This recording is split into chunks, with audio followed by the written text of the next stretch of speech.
এইরা মন খারাপের ঢং বাদ দিয়ে ভিডিও শুরু করা যায়। আমিও আপনার মতো আরএনআর এর একজন বড় ফ্যান, বাট এই ভিডিওটা শেষ পর্যন্ত দেখলে আপনিও আরএনআর কে গালি দিতে বাধ্য হবেন। কেন?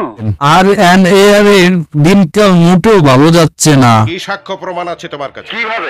কিভাবে অপমান করে তার ফেসবুক পেজের ভিডিওটি, ওই ভিডিওতে আরএনআর কে দেখা যায় একটি নাটক রিভিউ করতে, আর এই নাটক রিভিউর পর ভিডিওর কমেন্টসে এত যে গালি, যা আরএনআর এর সব ভিডিওগুলো একসাথে করলো এত গালি হবে না যতগুলো গালি ওই ভিডিওতে পেয়েছেন তিনি। নিঃসন্দেহে তুই ঠিক কথা বলেছিস। আর 98% মানুষই খারাপ মন্তব্য করেছেন ওই ভিডিওতে। এই রিভিউটিতে দেখিয়েছেন রাকিব ভাই কিভাবে একজন নায়ক নায়িকার প্রেমে পড়ে, আর আমি আজকে আপনাদেরকে দেখাবো কিভাবে একজন কন্টেন্ট ক্রিয়েটর টাকার গন্ধে সস্তা নাটকের প্রেমে পড়ে। সত্যি বলতে টাকার কোনো তুলনা হয় না। এই নাটক নিয়ে কথা বলার আগে একটু চিরামুড়ি খেয়ে নেই, কারণ মানসিক প্রস্তুতি দরকার। না, নাটকের কথা বাদ দিই, আরএনআর ভাইকে নিয়ে কথা বলি।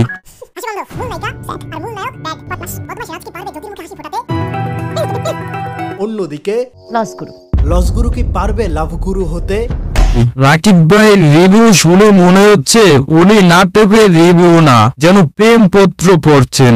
সঠিক বলেছেন, আপনার বুদ্ধি ভালো। আমি শিওর নাটকের প্রডিউসার একবার বলছে, ভাই টাকাটা ঠিকঠাক দেব, শুধু একটা ভালো রিভিউ দেন। আর কি, যাই বলা তাই কাজ। রাকিব ভাই এমন ভাবে রিভিউ করেছেন, বোঝা গেল নাটকটিতে যেন আবেগে ভরা। আর এই নাটকের স্যাড সিন দেখলে আপনার মন চাইবে হাসতে, আর রোমান্টিক সিন দেখলে মন চাইবে কাঁদতে। কেন আপনি এই নাটক দেখছেন? রাকিব ভাই একটা সত্যি কথা বলেন তো, আপনার তো দুইটা পেজ, একটা চ্যানেল, তো আপনার ইনকাম তো ভালোই যাচ্ছে, তারপর কেন এইসব রিভিউ করেন? তাছাড়াও আপনার স্পন্সর তো আছে। রাকিব ভাই আপনি কি ওই ভিডিওর কমেন্টস গুলো দেখেননি? মানে যে নাটকটা রিভিউ করছেন ওইটার? আমার তো মনে হয় দেখছেন, দেখো না দেওয়ার ভান করতে আছেন। অনেকেই তো আপনাকে বলছে নাটকের রিভিউটা ডিলিট করতে, কিন্তু আপনি তো করেননি। রাকিব ভাই এর কথা একটু পরে বলি, আগে বলি নাটকের কথা।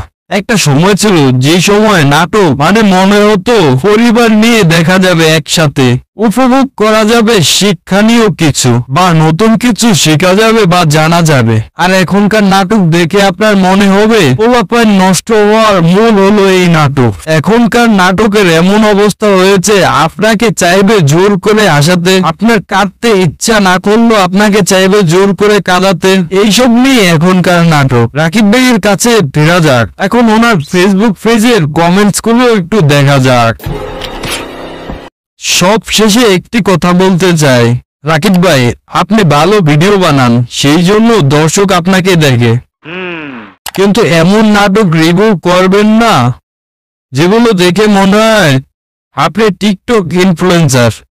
কন্টেন্ট বানান, টাকা কামান, কিন্তু দর্শকের ঘুম হারাম কইরেন না।